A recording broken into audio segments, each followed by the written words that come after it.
Buenos días, hermanos. Feliz sábado tengan todos ustedes. Gracias, Renato, por tu especial. La vez pasada que me tocó pasar también pasó Renato. Si nos hubiéramos puesto de acuerdo, no hubiéramos coincidido, yo creo.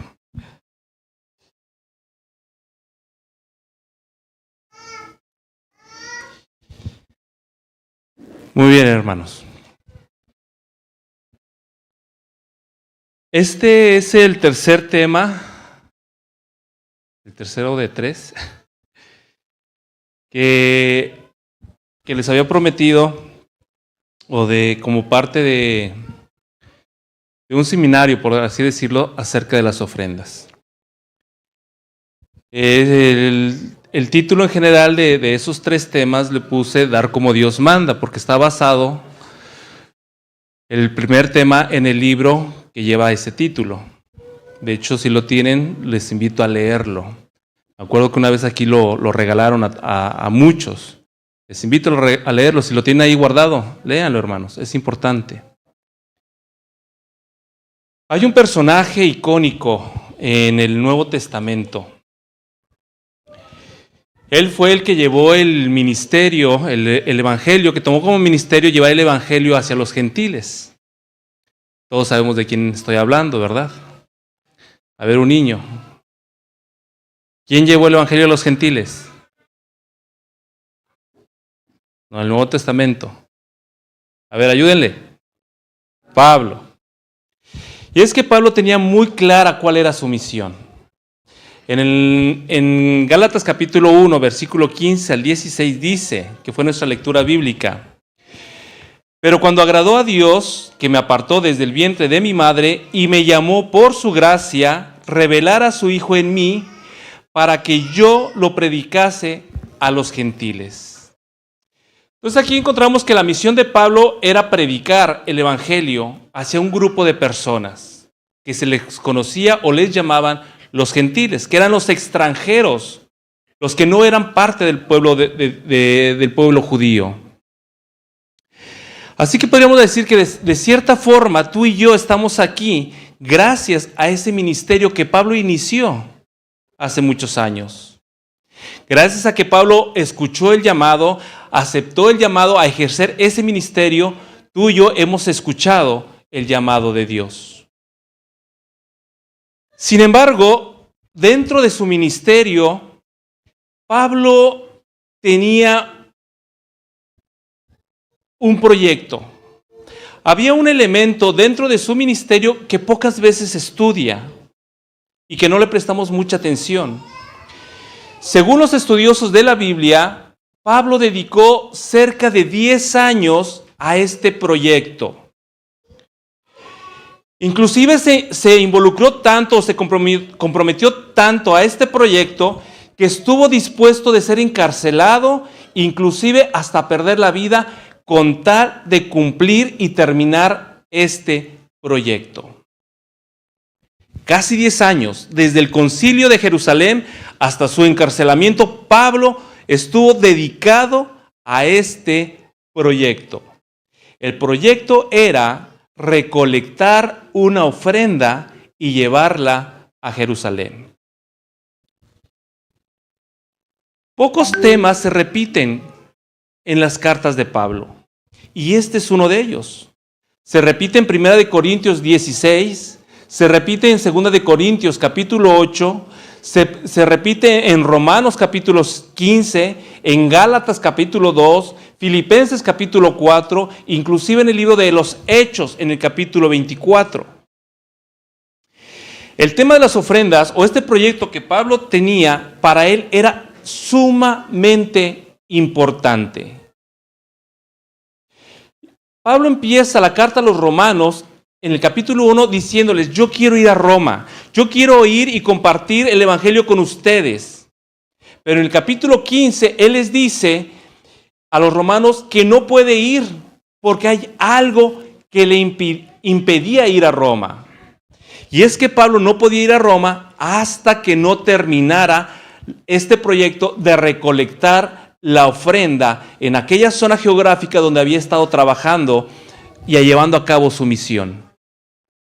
cuando finalmente logra completar este proyecto de recolección, le escribe a los romanos y les dice: voy a ir con ustedes cuando pase por Jerusalén a llevar la ofrenda. La pregunta es ¿por qué? ¿Por qué era tan importante este tema para Pablo? El tema de la ofrenda. ¿Por qué era tan importante recolectar la ofrenda y llevarla a Jerusalén? Porque no solamente era recolectarla, era llevarla a Jerusalén. Y esta mañana es lo que me gustaría que nosotros estudiáramos juntos y veamos la dimensión con que Pablo veía el tema de la ofrenda. Vamos a ver algunos conceptos con los que Pablo relacionaba la ofrenda. Y el propósito es que nosotros también comencemos a ver con los mismos ojos con los que veía Pablo la ofrenda.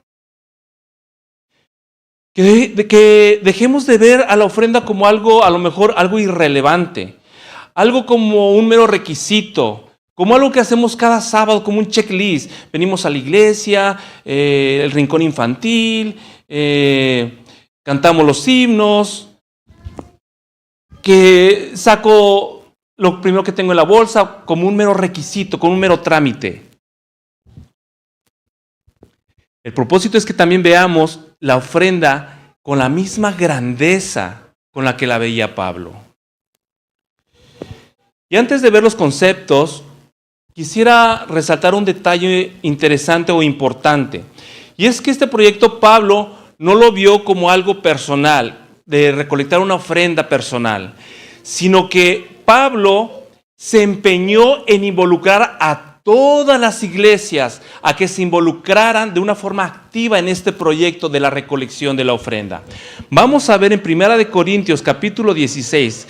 Quiero que todos tengan su Biblia, ya sea digital o física, para que no se nos duerman. 1 Corintios capítulo 16, versículo 1.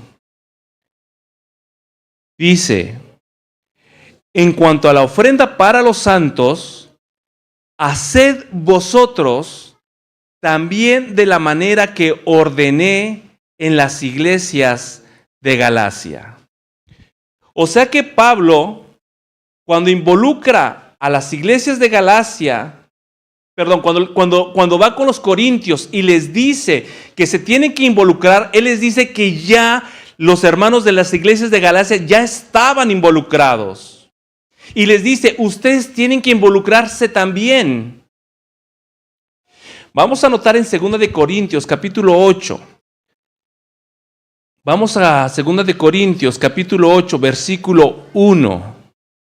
Y nos vamos a quedar en ese texto porque ahí vamos a desarrollar todo el tema de esta mañana. 2 Corintios 8, versículo 1 dice: asimismo, hermanos, os hacemos saber la gracia de Dios que se ha dado a las iglesias de Macedonia, que en grande prueba de tribulación, la abundancia de su gozo y su profunda pobreza abundaron en riquezas de su generosidad.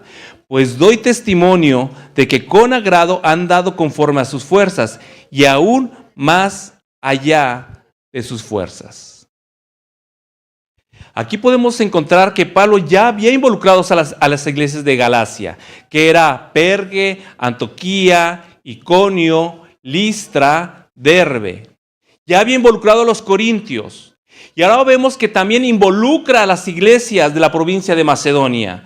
Esas eran las iglesias de Tesalónica, Filipos, Berea. Y aquí vemos cómo Pablo entonces está preocupado, no solamente está preocupado en recolectar una ofrenda, sino a él le interesa que todo el mundo, todas las iglesias, cada persona se involucre en la recolección de esta ofrenda que va a llevar a Jerusalén. ¿Por qué era tan importante? Y aquí es donde comienza el tema de cómo Pablo concebía este tema o el acto de ofrendar. Quiero que pongamos mucha atención, hermanos, cómo Pablo maneja los conceptos cuando se refiere a las ofrendas, porque nos va a llevar a ver la ofrenda de una manera diferente. Y yo me atrevería a decir que es un tema de vida o muerte, que no le hemos dado la importancia de vida al tema de las ofrendas. Vamos a empezar leyendo ahí mismo en 2 Corintios capítulo 8, en el versículo 4.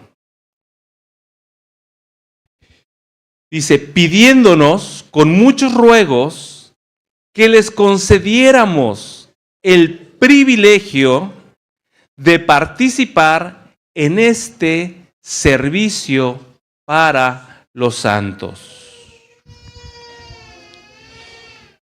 Aquí encontramos en este texto que Pablo tuvo que ir a la provincia de Macedonia y les tuvo que rogar, les tuvo que insistir, les tuvo que dar un seminario para que participaran de las ofrendas.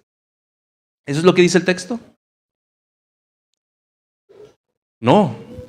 Lo que dice el texto es de que fueron las iglesias las que le rogaron a Pablo que les concediera el privilegio de participar de este servicio. Los dos primeros conceptos con los que ve Pablo el tema de la ofrenda es que el acto de ofrendar es un ¿qué? ¿Qué es, hermanos? Un privilegio. Y aparte también es un ¿qué? Un servicio. Se escucha mucho ruido, hermanos. Y apenas vamos empezando. ¿Qué es un privilegio? El diccionario dice que un privilegio es una ventaja exclusiva o especial. Entonces, un privilegio es algo que alguien tiene, que lo convierte en exclusivo o especial, porque no todos tienen la capacidad de tener esta ventaja. Y aquí Pablo está diciendo que para poder participar de la ofrenda, si tú tienes la capacidad de participar de la ofrenda, eso te convierte en una persona privilegiada. Pero ¿por qué es un privilegio participar de la ofrenda? El poder participar de la ofrenda es un privilegio porque eso indica que tú previamente fuiste bendecido por Dios. Porque Dios no nos pide nunca que le demos algo que no tenemos. Él nos da primero para que entonces nosotros tengamos el privilegio de compartir. Y saben que no todos tienen esta oportunidad. No todos tienen el privilegio de poder compartir. Pero si Dios te dio, entonces Dios te ha dado a ti el privilegio de participar de este servicio. Y ahora pregunto, ¿qué es un servicio? Y esta es una pregunta de examen, porque nos lo dijeron el sábado pasado. ¿Verdad, Alan? ¿Qué es un servicio? ¿Alguien se acuerda? Hay una palabra que sale de la palabra servicio. ¿No se acuerdan? A ver, Alan. Es un ministerio. Entonces aquí vemos que las iglesias concebían el hecho de participar de la ofrenda como un privilegio porque podían participar ¿de qué? Del ministerio que tenía Pablo. ¿Y cuál era este ministerio? ¿Cuál era el ministerio de Pablo? Predicar el evangelio. ¿A quiénes? A los gentiles. Pablo entendía que para llevar a cabo su misión tenía que involucrar a todas las iglesias a través de sus ofrendas, porque no había manera de que Pablo completara la misión sin los recursos económicos. Si nosotros creemos que la misión se va a cumplir sin necesidad de los recursos económicos, estamos equivocados, porque inclusive Jesús necesitó de esos recursos. En los evangelios dice que había un grupo de mujeres que servía a Jesús con sus bienes, con sus recursos. Inclusive para eso estaba Judas, porque él era el que administraba esos recursos. Bien o mal, estaba para eso. Y esa responsabilidad la tenemos tú y yo también. Cuando tú y yo nos convertimos en cristianos, cuando tú y yo aceptamos el llamado, asumimos esa responsabilidad con Dios. Nos convertimos en ministros. Por eso existe un departamento en nuestra iglesia que se llama ministerios personales. Porque cada persona, cada uno de nosotros debe de tener un ministerio personal y eso no lo podemos ignorar, no lo podemos evitar. Y cuando nosotros participamos de la ofrenda cada sábado, también estamos participando del ministerio, de la predicación, del evangelio en todo el mundo. Porque tal vez tú y yo no podemos ir a Asia, a Oriente, a predicar. Pero cada vez que tú pones una ofrenda, una parte de esa ofrenda se va para solventar los gastos de los misioneros que están allá en aquella zona.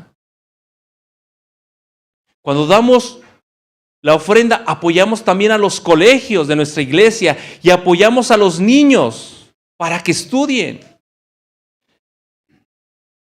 Pero nuestras ofrendas a veces son tan pocas que no alcanza y los costos de nuestros colegios son muy altos y no todos nuestros niños pueden estudiar.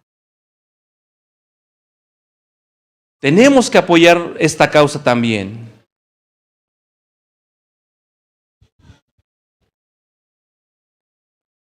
Entonces, para Pablo, las ofrendas no solamente se daban por cumplir un checklist. Para Pablo las ofrendas no se daban porque había que cubrir una necesidad en la iglesia. Para Pablo las ofrendas se daban porque se daban como parte de un ministerio. Por eso no hay que dar lo que caiga, no hay que dar lo primero que saque de la bolsa, no hay que dar lo que me sobra. Una ofrenda se da pensando conscientemente de lo que estoy dando es parte de mi ministerio personal. Cuando las iglesias de Macedonia entendieron esto, ellos dijeron, ¿cómo no podemos nosotros participar? ¿O cómo nosotros nos vamos a perder de la oportunidad? ¿Cómo nos vamos a perder del privilegio de ser parte de este gran ministerio? Así que ellos no dieron para satisfacer las necesidades de la iglesia de Jerusalén, sino ellos dieron en primer lugar como parte de un ministerio que estaban haciendo para Dios. Así que no hay excusa, hermanos, de decir, yo no puedo participar en la misión. Yo no puedo participar porque yo no sé predicar. Yo no puedo participar porque no sé dar estudios bíblicos. Porque podemos empezar compartiendo el mensaje a través de nuestras ofrendas. Ahora, no estoy diciendo, no me entiendan mal, que esto sustituye al otro y decir, yo no predico porque estoy dando ofrenda. No, pero por algo hay que empezar. Y a medida que nos involucremos en esta misión, poco a poco comenzaremos a participar de otras formas. El tercer concepto con el que Pablo veía el tema de la ofrenda está en el versículo 6, de ahí mismo, de 2 de Corintios 8. 2 de Corintios capítulo 8, versículo 6 dice, de manera que exhortamos a Tito para que tal como comenzó antes, asimismo acabe también entre vosotros esta obra de qué. ¿Esta obra de qué, hermanos? ¿Estamos leyendo? De gracia. Así que para Pablo el tema de la ofrenda también era una obra de gracia. Versículo 7. Por tanto, como en todo abundáis, en fe, en palabra, en ciencia, en toda solicitud y en vuestro amor para con nosotros, abundad también en esta obra de gracia. Así que Pablo define al tema de la ofrenda como una obra de gracia. Y él les dice a los macedonios, ustedes tienen palabra abundante, tienen conocimiento abundante, tienen una fe abundante, tienen un amor abundante, pero así como tienen abundantemente todas estas cosas, también participen abundantemente de esta obra de gracia. ¿Qué es gracia? Cuando nosotros hablamos de gracia, ¿a qué nos estamos refiriendo? ¿Cuál es la gracia que nosotros como cristianos conocemos? Versículo 9. Porque ya conocéis la gracia de ¿quién? De nuestro Señor Jesucristo, que por amor a vosotros se hizo pobre, siendo rico, para que vosotros con su pobreza fuésemos enriquecidos. El acto de Dios, este acto de Dios, de despojarse de su investidura divina y de hacerse humano y entregarse en sacrificio como una ofrenda por nosotros, es un acto ¿de qué? De gracia. Y aquí Pablo de cierta forma está comparando la ofrenda que tú das, la ofrenda que yo doy, con la ofrenda que dio Dios. La ofrenda que dio Dios fue un acto de gracia, por amor, por misericordia. Por gracia tomó a su hijo, que era rico, y lo envió a la tierra para empobrecerse por cada uno de nosotros. Y ahora Pablo está diciendo que este acto de gracia que hizo Dios, de dar a su hijo, se repite, pero no se repite con la muerte del Hijo de Dios. Este acto de gracia se repite cuando yo participo de la ofrenda. La gracia de Dios es un acto inmerecido. Y volviendo al tema de las escuelas, nosotros podemos decir, ¿y por qué voy a apoyar a los otros hijos para que estudien en nuestro colegio adventista si ni siquiera son mis hijos? Pero precisamente por eso es un acto de gracia. Es un regalo que alguien se lo estamos dando sin haber hecho nada para merecerlo. ¿Cómo fue la gracia de Dios? ¿Fue mezquina? ¿Fue limitada? ¿La dio de mala gana diciendo ni lo van a aceptar? ¿O fue una gracia abundante y llena de amor? La hermana White dice en Testimonios para la Iglesia, en el tomo 2, dice, Dios dio lo mejor que tenía el cielo para salvar al hombre. A esto Pablo le llama la gracia de Dios. Y entonces Pablo dice que cuando nosotros participamos de la ofrenda, también estamos participando de una obra de gracia. Por lo tanto, la pregunta es, ¿cómo debería ser nuestra ofrenda? O mejor dicho, ¿cómo es nuestra ofrenda? Cuando ofrendamos, ¿tenemos en mente que nuestra ofrenda es un acto de gracia? ¿O solamente estamos dando porque sabemos que nuestra iglesia tiene que pagar cuentas? ¿Estamos pensando que tenemos que poner un elevador? ¿O estamos ofrendando como un acto de gracia en respuesta a la gracia de Dios? Y así como la gracia de Dios fue abundante, yo también participo de la ofrenda de una forma abundante. Cuarto concepto. Hemos visto que para Pablo el acto de ofrendar es ¿qué? Número 1, ¿qué es, hermanos? Un privilegio. Número 2, es un acto de ¿qué? Es un acto ministerial o un servicio. Y número 3, es un acto de gracia. Versículo 19. Permítame tantito.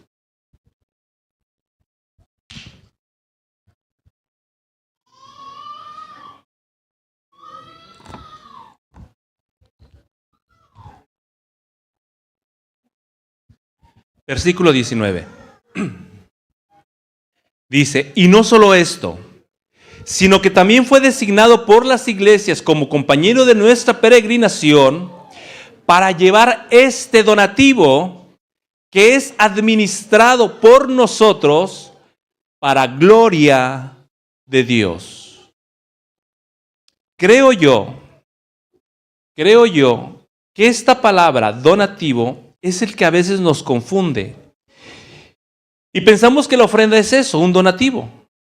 Y en nuestro concepto de donativo es como un regalo que yo le doy a alguien. Y eso nos lleva a dar ofrendas pobres, ofrendas pequeñas. Y no ofrecemos la ofrenda como un acto de gracia o como parte de un ministerio. No lo vemos como un privilegio, simplemente lo vemos como una donación que yo hago que podría dar en cualquier otro lado. Pero saben que la palabra que se usa ahí como donativo, la palabra original es la palabra charis, que significa literalmente acto de gracia. Y Pablo sigue diciendo entonces que este donativo o este acto de gracia se administra ¿para qué? Ahí dice en su Biblia. ¿Para qué se administra? Para gloria de Dios. Y aquí voy a repetir lo que dije hace ratito. Yo no doy por una necesidad. Yo no doy porque tenemos que arreglar las bancas. Yo no doy porque tenemos que comprar una camioneta. Yo no doy por las necesidades que tiene la iglesia, que las tiene, no me entiendan mal. Pero cuando yo doy una ofrenda, cuando yo la deposito en un sobre y la traigo y la pongo en el alfolí, la doy esa ofrenda en primer lugar porque quiero glorificar a Dios. Cuando damos nuestras ofrendas, ¿estamos glorificando a Dios? Y aquí cabe mencionar, quiero hacer una reflexión aparte para los líderes y para los futuros líderes. Y perdónenme si insisto, pero es un tema muy importante. Cuando tomamos el dinero de la iglesia, ¿estamos pensando que el gasto que vamos a hacer está glorificando a Dios? ¿O solamente lo tomamos porque es parte de mi presupuesto? Cuando tomo el dinero de las arcas de la iglesia, ¿estoy pensando que es parte de un ministerio para Dios para llevar el evangelio a los no conversos? ¿O solamente lo tomo porque alguien me dijo que lo podía usar a mi discreción? Cuando tomo el dinero de la iglesia, ¿estoy pensando que posiblemente alguien se privó de un alimento con tal de traerle algo al Señor en respuesta a su obra de gracia que ha hecho por Él? ¿O solamente lo tomamos para que mi departamento destaque? Es un tema muy delicado en el cual tenemos que pensar como líderes y como futuros líderes al tomar dinero de la iglesia.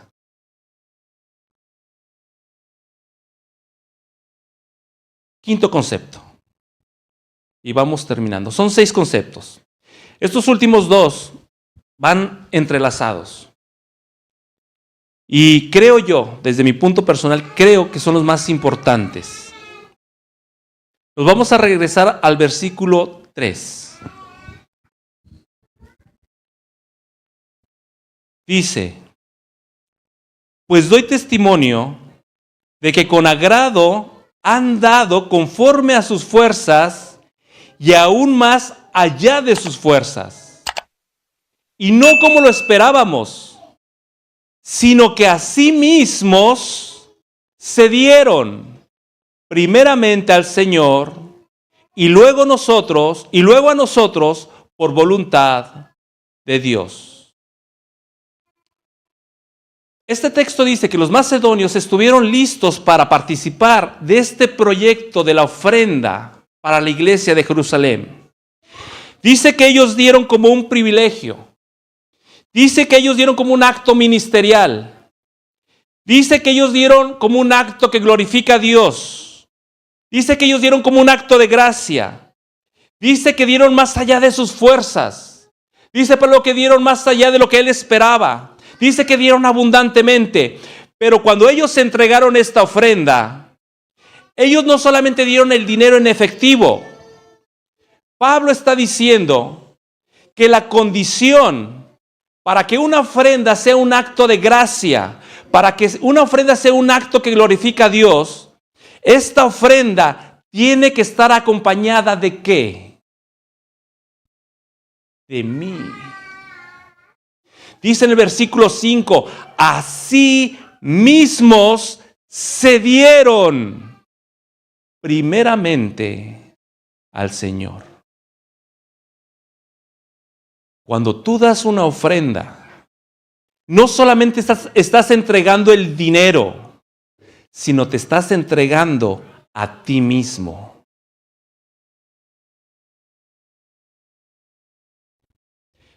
Hermanos, si no somos capaces, Dios quiere que nos entreguemos como un sacrificio vivo, un sacrificio total, un sacrificio completo. Pero si no somos capaces de dar ni siquiera el 5% de nuestros ingresos, ¿cómo vamos a ser capaces de entregar nuestra vida completa? ¿Cómo vamos a ser capaces de entregar nuestros talentos completamente al Señor? Si no somos capaces de desprendernos de las cosas materiales, ¿cómo vamos a ser capaces de salir y predicar si no nos comprometemos con la misión a través de nuestras ofrendas? No va a pasar. Tenemos que hacer un compromiso de entrega con Dios y eso se va a ver reflejado en nuestras ofrendas. Si nuestra entrega a Dios es pobre, nuestras ofrendas van a ser pobres. Las ofrendas es un reflejo de nuestra entrega a Dios. Sexto concepto.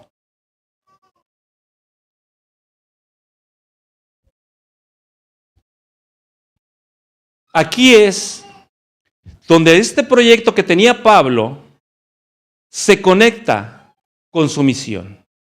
¿Cuál era la misión? ¿Cuál era la misión? Predicar el evangelio a los gentiles. La pregunta que no hemos respondido es, ¿por qué Pablo se empeñó tanto en llevar la ofrenda a Jerusalén? ¿Qué había en la mente de Pablo que estaba tan enfocado de completar este proyecto de la ofrenda de Jerusalén? Estaba tan decidido que inclusive un día llegó un profeta y tomó el cinto y dijo, el dueño de este cinto, cuando llegue a Jerusalén, lo van a encarcelar y lo van a amarrar y lo van a encarcelar. Dice que después los hermanos le rogaron para que no fuera a Jerusalén. Pero Pablo dijo, no, yo tengo que ir a Jerusalén. Yo tengo que llevar la ofrenda a Jerusalén.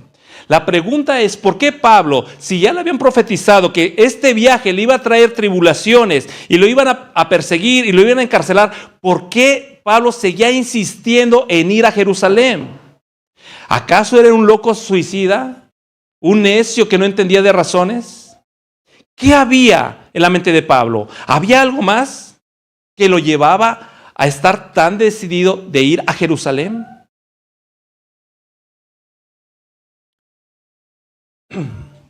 Hay una profecía en el libro de Isaías. Esta profecía se llama o se conoce como la profecía de las naciones. Y esta profecía abarca desde el capítulo 40 hasta el capítulo 66. Y no se asusten, no lo vamos a leer ahorita. En esta profecía Isaías de alguna forma desafía el concepto judío de que la salvación no era exclusivamente de ellos. En esta profecía Isaías habla de que el eunuco y los gentiles o los extranjeros serían aceptados en el templo, porque la salvación sería para todas las naciones. Vamos a buscar Isaías capítulo 56.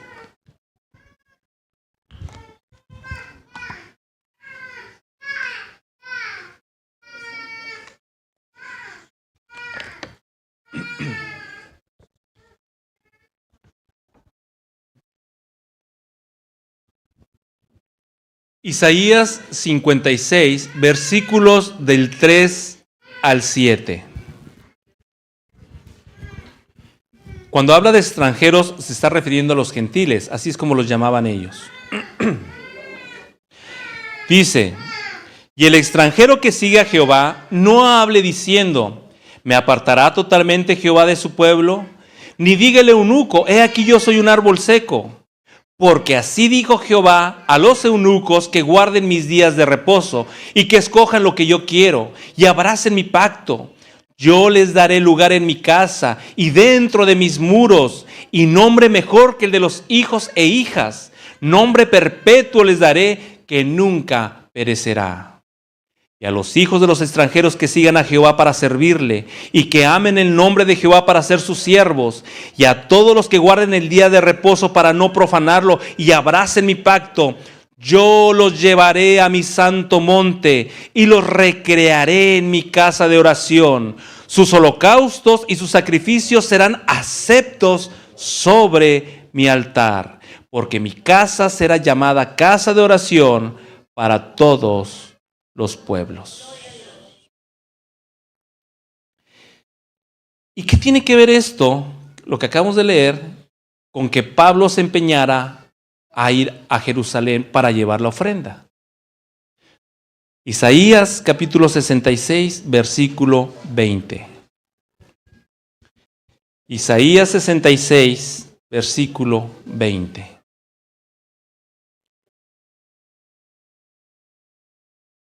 Y traerán a todos vuestros hermanos de entre las naciones.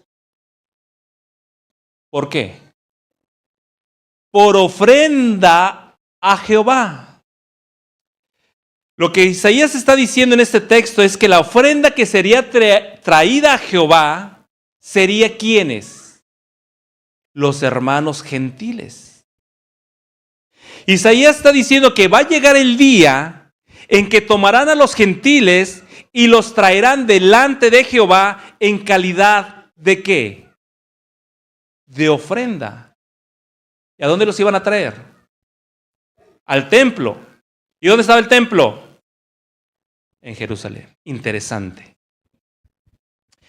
Cuando Pablo se le da la misión de llevar el evangelio a los gentiles, él se dice a sí mismo que el encargado de cumplir la profecía de Isaías 66, él dice, soy yo. Y entonces aquí encontramos que Pablo está llevando la ofrenda a Jerusalén, pero según lo que hemos estudiado, no solamente está llevando el dinero en efectivo que él recolectó, sino que también está llevando la ofrenda, de una forma simbólica, ¿a quiénes? A todos los que se dieron a sí mismo como una ofrenda a Dios. Vamos a anotarlo en Romanos capítulo 15, versículo 16.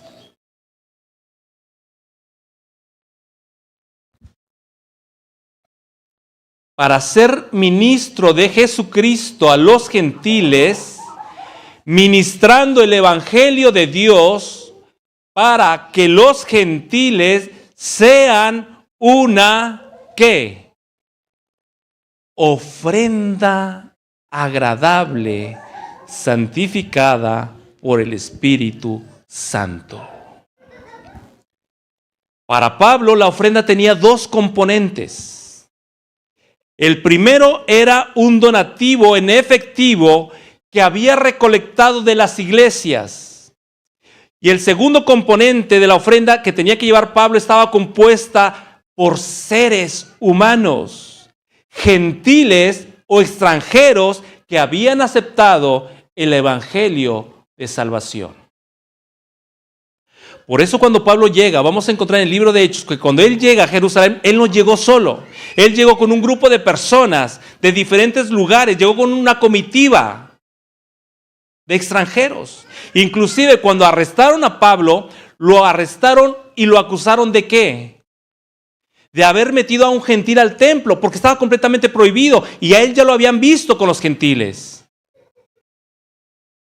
Pablo se dijo a sí mismo: yo no puedo concluir mi misión hasta no haber traído a Jerusalén 2 ofrendas.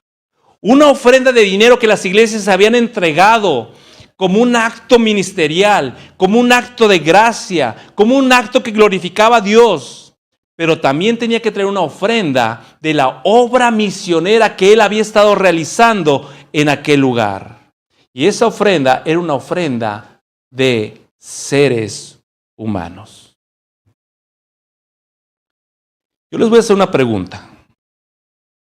Hoy, 28 de junio del 2025, ¿quién es el responsable de cumplir la profecía de Isaías 66? ¿Quién es? ¿Quién es? Yo. Yo soy el responsable. Eres tú, Pati. Eres tú, Oscar. Eres tú, Eric. Eres tú, Percy. Somos todos nosotros.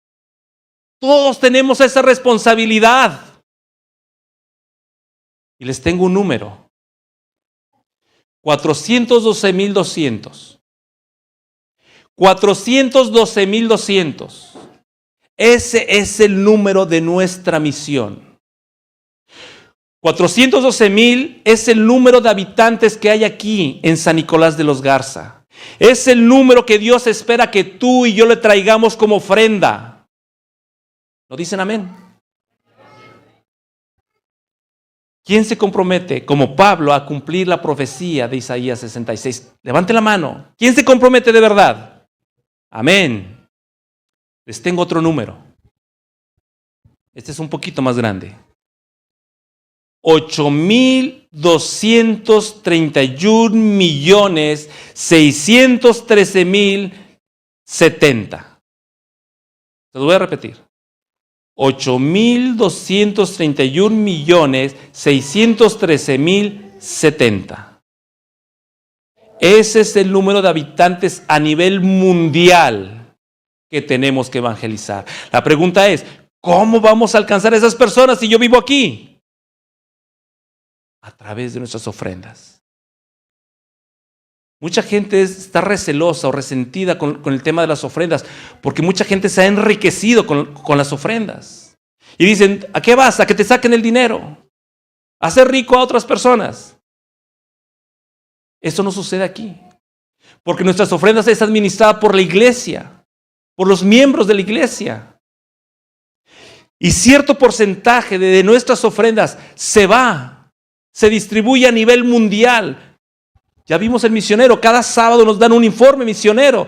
¿Dónde se está yendo nuestro dinero?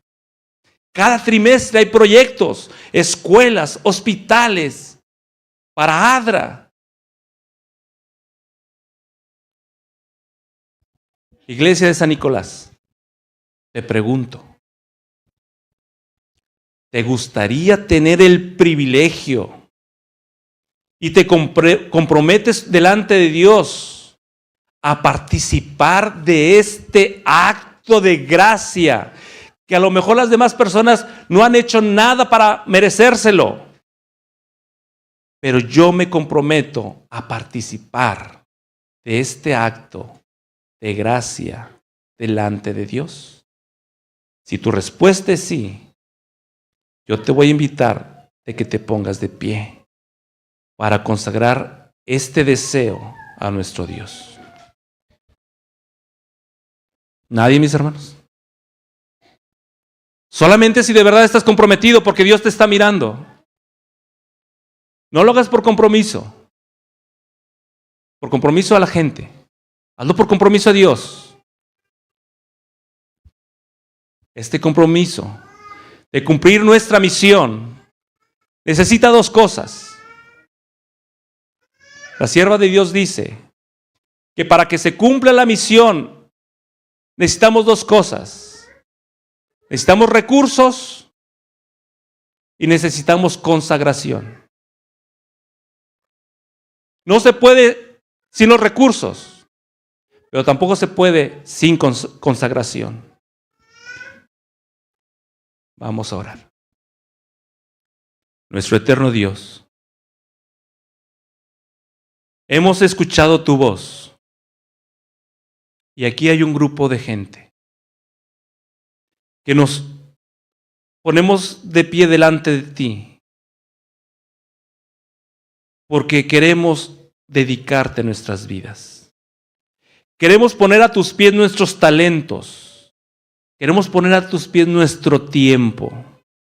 Queremos poner a tus pies nuestros cuerpos, nuestras fuerzas. Pero también queremos poner delante de ti nuestros recursos. Queremos comprometernos con el cumplimiento de esta misión. Fácil no es. Estamos en guerra. Estamos en guerra contra las fuerzas espirituales. Pero Señor, si tú estás con nosotros, ¿quién contra nosotros? Porque esta labor no es nuestra, esta labor es tuya. Este trabajo no es de nosotros, este trabajo es del Espíritu Santo. Nosotros, Señor, solamente somos instrumentos viles, pero en tu mano haremos maravillas. Bendice a esta iglesia, Señor. Bendice a esta iglesia para que un día podamos traerte una ofrenda, no solamente de dinero, sino como Pablo, una ofrenda de seres humanos. Te lo pedimos, Señor, en el nombre de Jesús. Amén.